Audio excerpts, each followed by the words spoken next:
And first at 5, Hawaii's local public radio and television stations are preparing for the possibility of losing federal funding as Trump allies in Congress today made the case for changes. Our Eddie Dowd has our top story.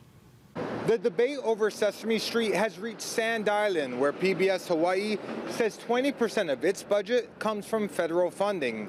Its fate is being argued thousands of miles away in Washington, D.C. The First Lady, Mrs. Michelle Obama.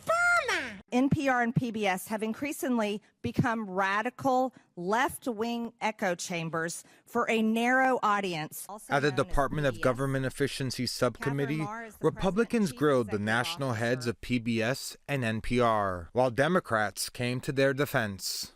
If we're going to get rid of any puppeteers, we should get rid of the one that's actually controlling Donald Trump. PBS is known for long-running programs that focus on education and community.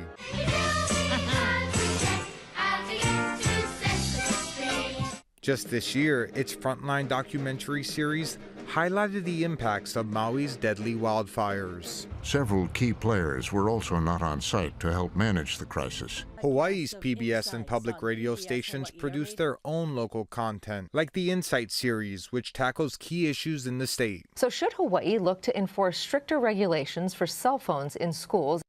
Both Hawaii Public Radio and PBS Hawaii were not available for an interview, but PBS Hawaii's president and CEO confirmed it gets around $1.6 million annually in federal funding. In a statement saying, PBS has been named America's most trusted institution for 22 years in a row. Public media funding helps PBS Hawaii remain a vital and accessible resource for our community. While any reduction in funding will affect how we do business, it won't change our mission or our identity as Hawaii's only locally owned statewide television station. I ask Congress to give us the opportunity to continue to serve the American public.